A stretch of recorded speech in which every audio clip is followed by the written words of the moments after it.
Красную шапочку. Я думаю, все ее знают. Нам вся же. Послушать будет приятно. Устраивайся поудобней. Слушай мой шепот. Расслабляйся.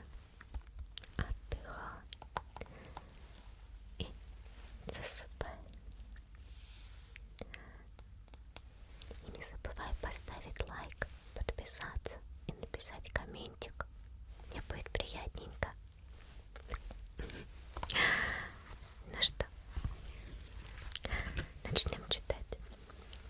Красная шапочка. В одной деревне жила-была маленькая девочка. Да такая хорошенькая, что другой такой не сыскать. Мать души в ней не чаяла, а бабушка-то и подавно.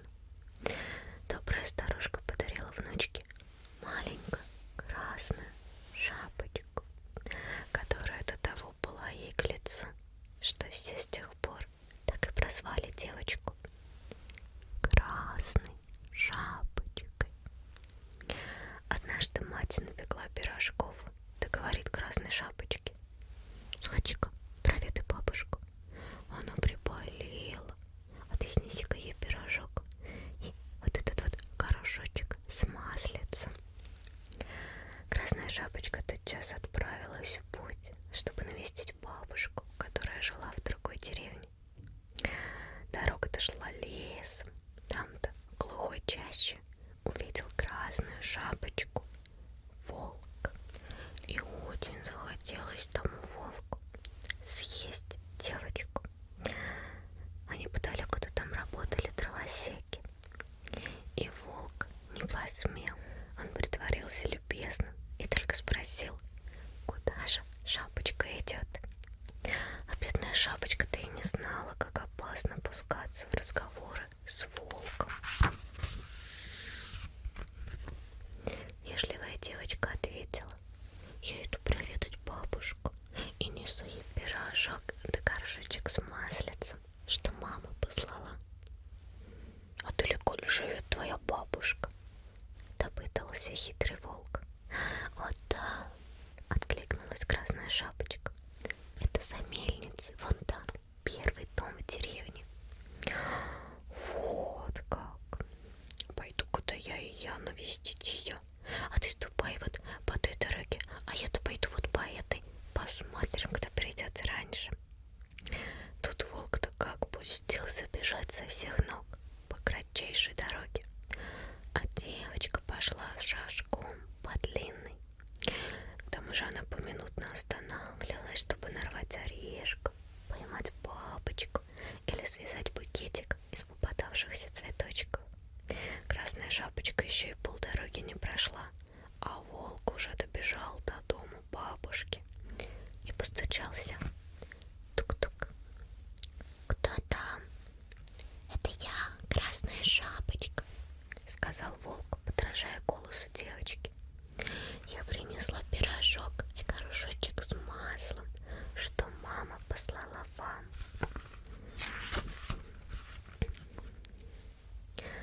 Добрая бабушка была в постели, так как чувствовала себя не очень хорошо. Да сказала: потяни за веревочку, задвижка и откроется.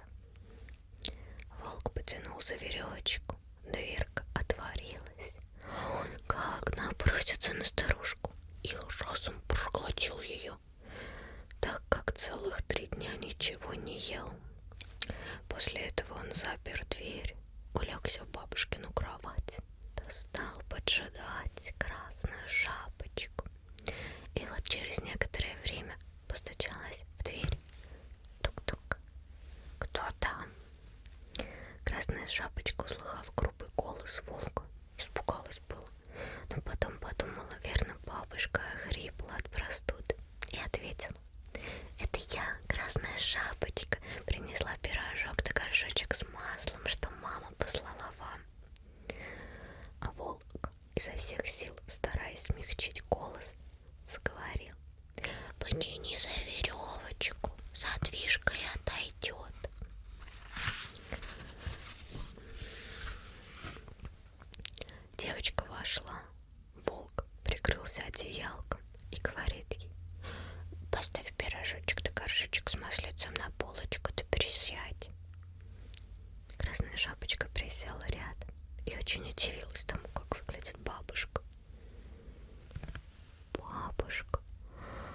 какие у вас большие руки. Это чтобы лучше обнять тебя, деточка. Бабушка, какие у вас большие ноги. Это чтобы лучше бегать, деточка. Бабушка, какие у вас большие уши. Это чтобы лучше слышать, дитя мое. Бабушка, какие у вас большие глаза. Ну так это чтобы тебя лучше видеть, дитя мое. Бабушка, какие у вас большие зубы. А это чтобы поскорее тебя съесть. С этими словами злой волк набросился на красную шапочку и проглотил ее. И вот в это самое время, возвращаясь из леса, дровосеки, они как раз проходили мимо домика бабушки, то услышали шум, вбежали в домик, да убили волка.